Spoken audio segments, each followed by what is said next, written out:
مساء الفل ومساء الورد ومساء الياسمين على احلى واغلى متابعين في الدنيا. ازيكم يا حبايبي؟ عاملين ايه؟ يا رب تكونوا بخير واتم صحة واحسن حال وراحة بال يا رب العالمين. عاملين ايه؟ وحشتوني كتير. النهاردة بقى معانا فيديو حلو كده،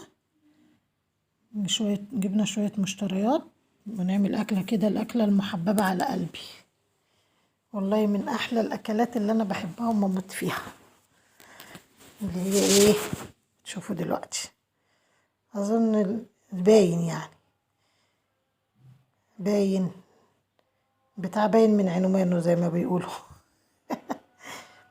عاملين ايه؟ معلش انا بتاخر عليكم في الفيديوهات، بس ان شاء الله اليوم الجاي بقى معانا شويه تنظيفات بقى كده من الاخر، روتينات جامده من الاخر يعني، باذن الله.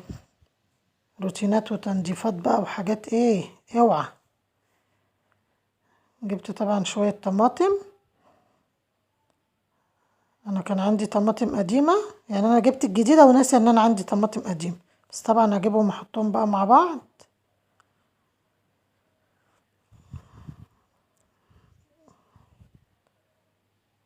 فضيهم كده جنب بعضيهم عشان ما يبوظوا.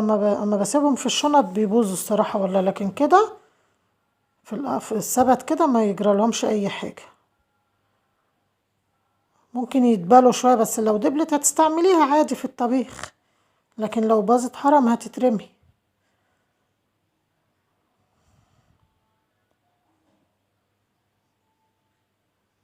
انا بقى طبعا عشان خاطر ايه احط فيها البتنجان وكده والفلفل، عشان خاطر ايه ما يجرالوش حاجه، ما يبص.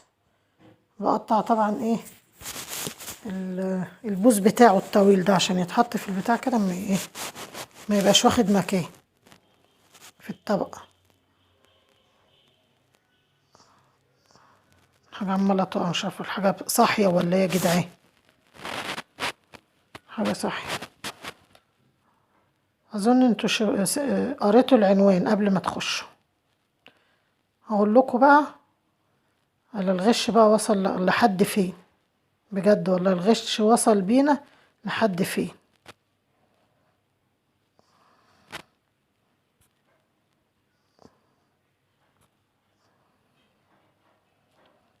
طبعا انا قبل ما اعمل المحشي، بصوا، توقوا. بتنجانتين توقوا مع بعض. المحشي طبعا قبل ما بعمله نضف المطبخ، شطباه، مخليه زي الفل، بوتجازك نضيف، حاجتك فل شمعة منورة كده.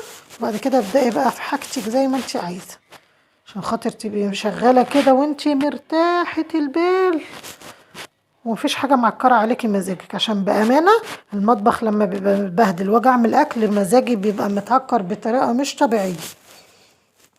عشان كده بحب اخلص مطبخي. انا مخلصاه طبعا من بالليل والله العظيم، مش الطبق كله من بالليل، ومسحاه وفرشاه وفله شمعة منورة كده، بيضوي ضوي كده. قولوا ايه رأيكم في التصوير بقى كده؟ الإضاءة طبعا حلوة. قولوا لي برضو انتوا رأيكم، يعني الإضاءة كده حلوة ولا ايه؟ عشان انتوا شايفين الضي ده كده.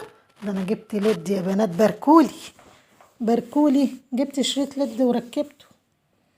جوز الله يبارك له، والله العظيم هو اللي جابهولي وركبهولي وعملهولي مفاجأة. قلت له احلى مفاجأة والله. طبعا نقطع 4 بصلات حلوين كده،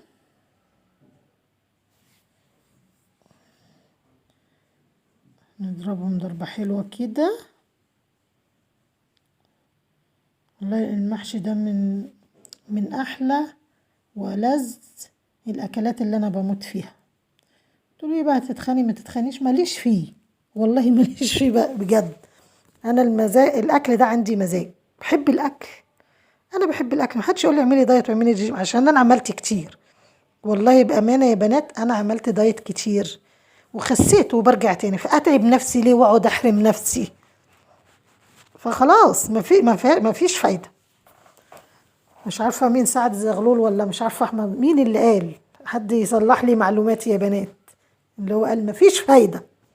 هو انا فعلا ما فيش فايده، خلاص دايت رياضة ودايت ودايت ورياضة وبرجع تاني. والله كنت رحت جيمات كتير، مش أول مرة، رحت جيمات كتير، ورحت تابعت مع دكتور وخسيت، والله خسيت 20 كيلو. عارفة يعني ايه تخسي 20 كيلو؟ ورجعت اروح فين تاني؟ لا خلاص بقى كده، كده كفاية عليا بقى. هنا بقى طبعا بشوح البصلاية، وده جايبه كمون.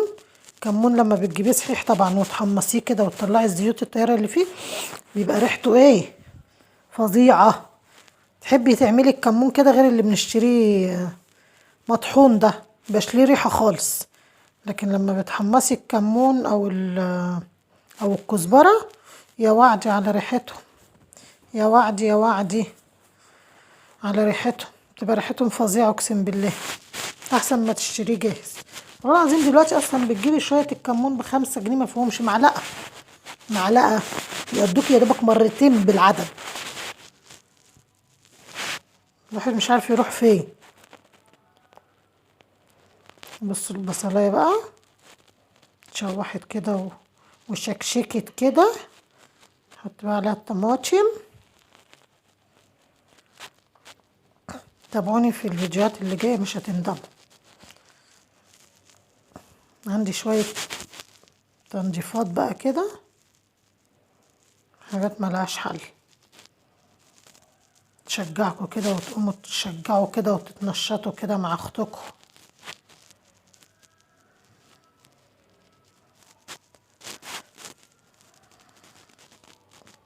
انا بقى بطحنه، تبقى ريحته بقى كده جايبه لاخر الشارع. النهارده عامله لكم المحشي بطريقه قسما بالله وهم والله العظيم. ولا تقعدي بقى تسلقي الفراخ الناحيه دي وتعملي البتاع الناحيه دي والمحشي لوحده، انسوا الكلام ده، انسوه انسوه. جربي الطريقه بس اللي انا هعملها دي مش هتندمي. احنا نحط بقى التوابل بتاعتنا، فلفل اسمر، كمون. رص الكمون بعد ما طحنته شكله عامل ازاي، مش التاني ابو تراب ورمله. كزبره،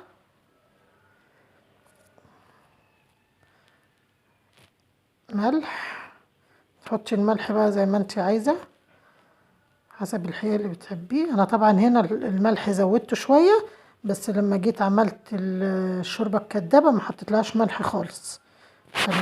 انت تاخدي بالك بقى من الحاجات دي، تدوقي التسبيكه لقيتيها حادقه شويه خلاص يبقى ما تحطيش اي، حتى لو هتعملي بشوربه لحمه او فراخ ما تحطيش عليها، ما تحطيش ملح. حطينا هنا بابريكا وكزبره، بابريكا عشان تحمر الصلصه تبقى حمرا معاكي كده، لكن لو الصلصه حمرا عادي ما تحطيهاش، مش هتأثر معانا في حاجه. ومعلش وحطيت برضو بهارات محشي، ايوه، ملح، فلفل اسمر، كزبره، كمون، بابريكا، وبهارات محشي. طبعا انا عملتها معاكم كتير، بس برضو ممكن يكون في ناس جديده جت وما شافتش الفيديوهات دي، فايه يتعلموا معانا ويشوفوا يعني. وطبعا انا التسبيكه انتوا عارفين التسبيكه ما بعملهاش بسمنه، السمنه بتخليها جهره كده مجيره، متحسيش ان هي حلوه، لكن الزيت بيخليها بتلمع كده. عايزه تحطي سمنه بقى انت وانت بتعملي المحشي وانت بتسقيه وانت بتحطي الشوربه براحتك. انا حتى الشوربه الكدابه ما عملت لها مش هعملها معاكم طبعا، بس انا حطيت لها زيت وسمنه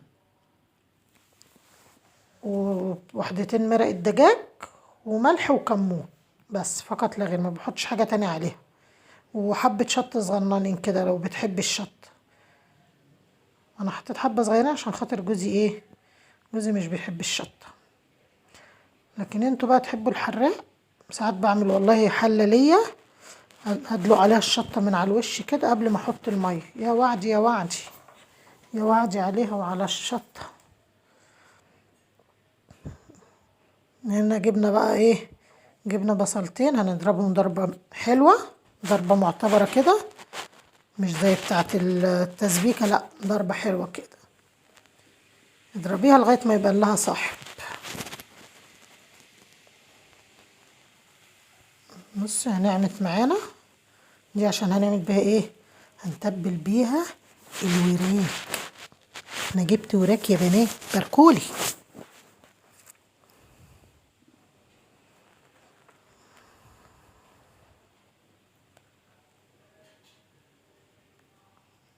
لو اتفرجتي على الفيديو لغاية هنا متنسيش ده تعملي لايك واشتراك في القناة لو لسه جديدة وما اشتركتيش، وفعلي زر الجرس عشان يوصلك كل جديد بقدمه، ودعوة حلوة بقى من قلبك كده لاختك، محتاجة دعواتكم والله، وادعولي ان ربنا يهدي لابني الصغير، بأمانة والله محتاجة دعواتكم.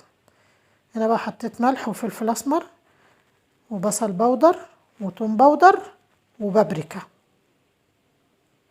لا ما حطيتش توم معلش، بصل بودر بس وتوم وندعة خل، وتدعكي بقى ودي اديله ادي اديله ادي لغايه ما تطلعي الميه بتاعتها كده. جيبي بقى الفراخ، بص الفراخ الوراك ما شلت الجلد بتاعها طبعا، مش محتاجينه احنا في الاكله دي.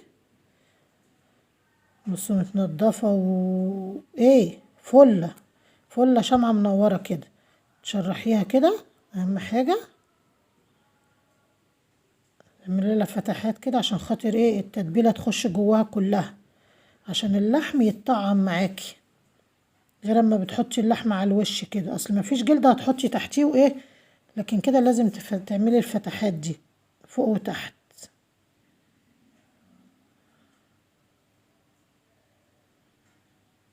بس هنفتحها كلها كده، تمسكي بقى تدخلي بقى تتبلي بقى فوق وتحت كده، تتبليها تتبيله حلوه كده.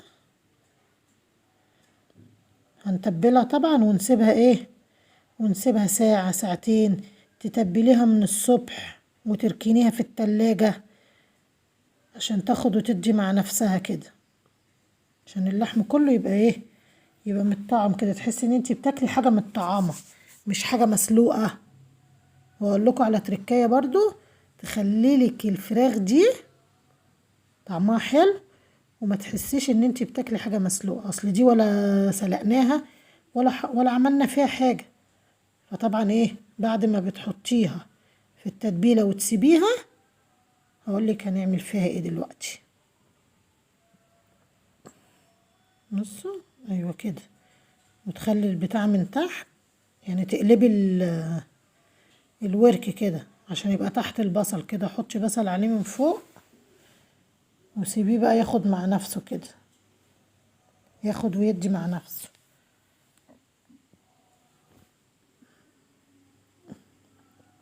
بصوا الرخامة نضيفها ازاي فله. هنا بقى التسبيكة بقى دخلت قربت تخش، نسيت بقى كنت نسيت احط مكعبين المرقة.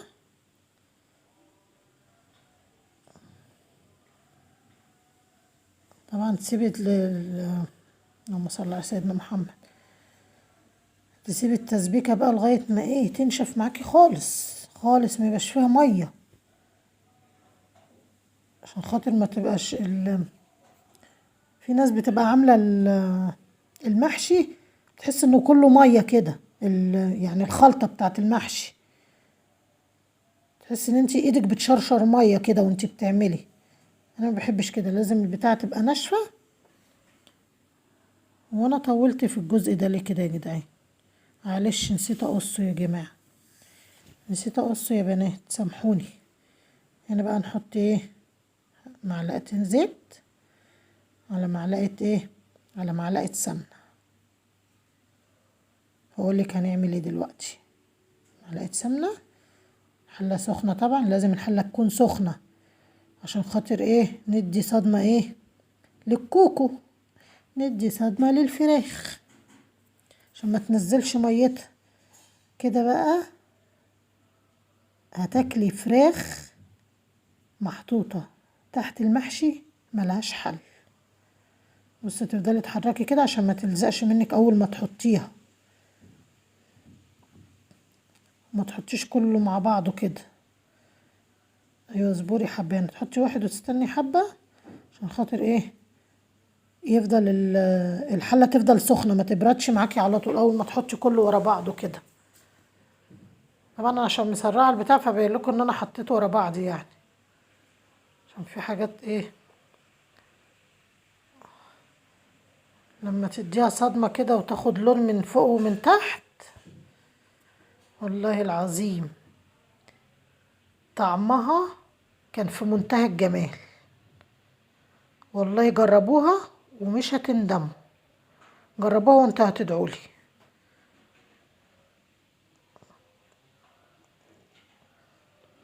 طعمها يعني بص انا حطيتها وحطيت عليها المحشي والمحشي استوى. انا كان ممكن اجيب الحله، والله العظيم بكلمكم بامانه، واقعد اغمز الصوص اللي تحت مكان الفراخ، تحسي ان انتي عامله فراخ في الصينيه بالبصل، مش فراخ محطوطه تحت المحشي. هنا بقى حطيت البتاع بقيت البصل كله، بصوا عماله تشكشك ازاي، تشيك تشاك توك يا جدعان. بصوا بتاخد لون من الجناب كده، ما تقلقيش منه، ده بيعمل طعم للفراخ اهو. ولا حطينا في حله تانية وسلقنا وبعدين حمرنا ومش عارفه، كله في حله واحده. الصيف جاي الصيف جه بقى، وعايزين ايه؟ عايزين نقتصد في المواعين والوقفه في المطبخ يا بنات. الوقفه في المطبخ صعبه قوي. هنا سبتها بردت عبال ما طلعت حشيت المحشي، مرضتش احشي واحط عليه على طول عشان خاطر ما يبص. حشيت وحطيت في الطبق كده، وبعد كده جيت رصيت زي ما انتوا شايفين كده. مش رص طبعا، كله حاجات عشوائيه كده، يعني بطريقه عشوائيه.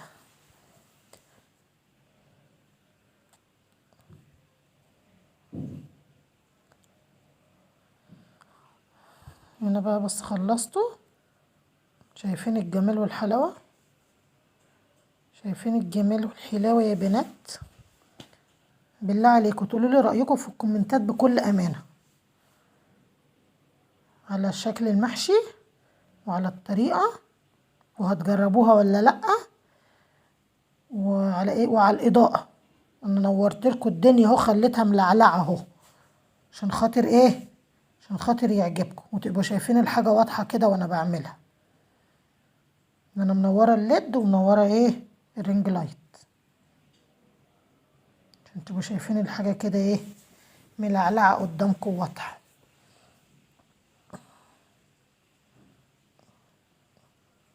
طبعا هنا بقى ما تحطيش ما تحطيش شوربه كتير، عشان خاطر في كوسه برضو بتنزل ميتها. لكن لو مفيش كوسه تزودي الميه شويه او الشوربه شويه، ايا كان اللي انت بتحطيه.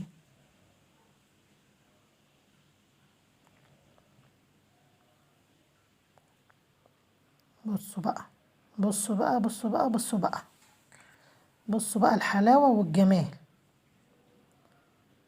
دي طبعا القطه اللي هناك دي، بصوا ايه رايكم؟ القطه اللي هناك دي طبعا انا بحط لها بقطعها كده شرايح كده، واحط عليها ملح وكمون وشطه وليمون. بس انا دي بحبها مع المحشي لو مفيش مخلل يعني، لكن لو في مخلل نحط مخلل، بس احنا عشان مش ما عنديش مخلل. بصوا بقى ايه رايكم في شكل الفراخ؟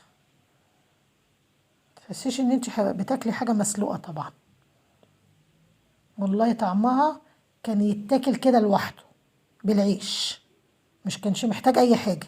يعني كانوا ياخدوا المحشي ويدوني الحله دي بس كده اقعد بيها على جنب مع رغيف عيش بقى، يا وعدي يا وعدي.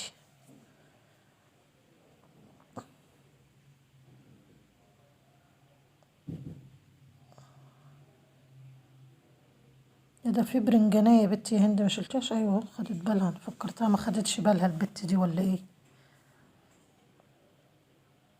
طبعا احنا ما كلناش المحشي ده كله لحسن تقولوا يعني غرفين الصينيتين، لا احنا خدنا صينية وشلنا صينية، بس طبعا فضيته كله عشان خاطر اعمل ايه، اجيب اجيب القتيل اللي تحت ده. بصوا بقى، بصوا بقى، طبعا هي لازقة بس ايه، تقوليش بقى. عايزة تقطعي بصلاية بس انا عشان خاطر يعني حمرتها وحطيتها، مش بصوا بصوا استوت ازاي. بصوا يا بنات، والله العظيم مش عايزة احلف لكم، مش عايزة احلف لكم تاني والله، عليها وعلى جمالها وعلى طعامتها.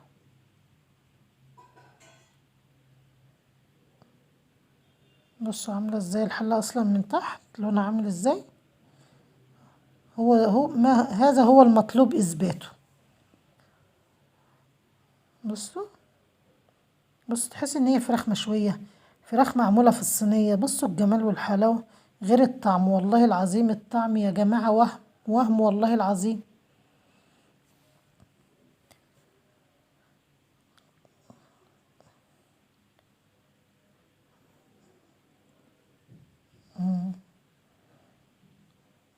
والله يا بنات ما كلناش ده كله، انا صورت وبعد كده رحت مفضية صينية منهم.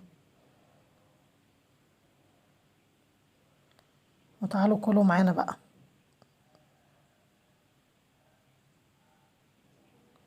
تعالوا بقى، يلا الحاجة بياعة الخضار جت، بياعة ورق العنب.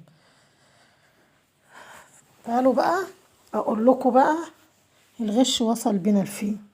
يعني انا رحت لواحدة فلاحة، فلاح يعني الواحد يقول لك انا راح اشتري الحاجات من الفلاحين، عشان حاجاتهم بتبقى حاجات اللي هي البلدي بقى وكده، مش حاجات مرشوشة وكده. انا بحب حاجة الفلاحين. اقول لك الملوخية اجيبها من الفلاحين، البامية اجيبها من فلاحين مش من اي بياع. الورق العنب قلت اروح اجيب ايه، اجيبه من الفلاحة. بصوا يا بنات، بصوا الغش وصل بينا لفين. اول ورقتين انا لفيت السوق كله عشان خاطر اجيب ورق عنب بناتي اخزنه. بصوا منظر الورقة عاملة ازاي، طبعا مطبقينها بطريقة معينة، حاطين اول ورقتين او اول كام ورقة كده عنب بناتي، والباقي كله مش بناتي. بص ورق شكله زيتي، مش اللي هو الاخضر الفاتح ده. يعني لما تروحي تجيبي حاجة ورق عنب زي كده تاخدي بالك وتفتشي في الورق كله من جوه. انا اول مرة يضحك عليا قسما بالله في موضوع الورق العنب ده. طبعا مطبقه الورقه بطريقه معينه بحيث ان هي تبقى صغيره، يبقى الورق كله باين ان هو صغير مش باين كبير. بقيت عماله اعمل ودمي محروق والله العظيم، بقيت متضايقه وعماله حاسبن عليها، اقول حسبنا الله ونعم الوكيل، عشان بجد دمي اتحرق. يعني انا اروح اشتري 2 كيلو ونص ورق عنب عشان اخزنهم يطلع كده بالمنظر ده. قلت الحمد لله، قدر الله ما شاء فعل، هبقى اجيب 2 كيلو تاني واخد جزء من ده على جزء من ده، يبقى من ده ومن ده، يعني ما احطش كله كده الورق اللي بالمنظر ده والورقه ناشفه خالص. انا هنا كنت بوريكم ان انا بخزنه ازاي، بس ايه، بس ما كانتش باينه، ما رضيتش طبعا اقطعها، بس هفك لكم واحده تاني بعد ما اخلصه وهتشوفوا الطريقه عامله ازاي. دي بقى بتطلعيه، ما تفتحيهوش كده، انت بتسيبيه يفك، او تروحي حاطاه في حله الميه على طول، تشيلي الورقه بتاعتها وتروحي ايه، وتروحي سلقاه عادي وتستعمليه بقى. ده هيقعد معاكي من السنه للسنه في الفريزر كده، ومن غير ولا سلق ولا بتاع، انت تطلعيه تسلقيه على طول وتشتغلي بيه.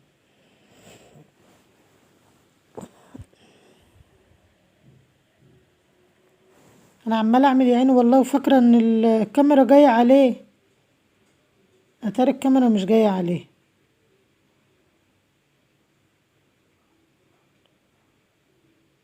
وانا مالي مبوزه ليه كده يا بنات، مش عارفه، وانا عشان ما بقف ما بتكلمش هتلاقيني مبوزه كده.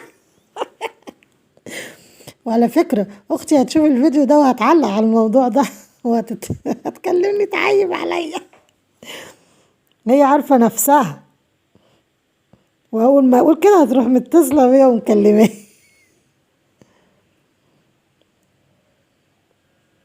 ماشي، ما انا واقفه ساكته هعمل ايه يعني؟ هلاعب بقي يعني؟ مندمجه مع اللي انا، مع الشغل اللي انا بعمله.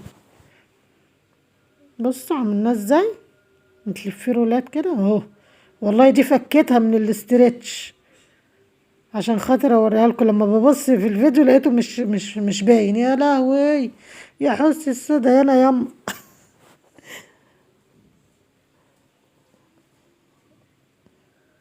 يلا يا حاج انجزي.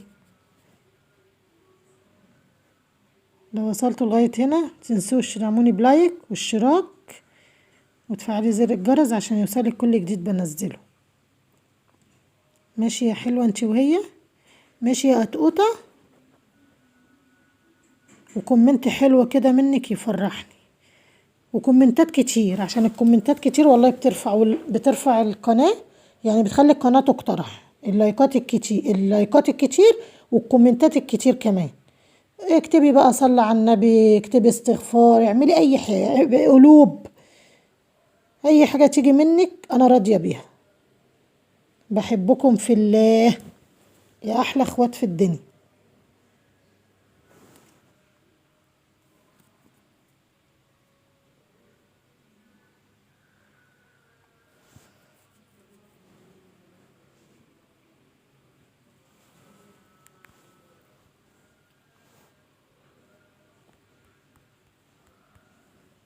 باي باي.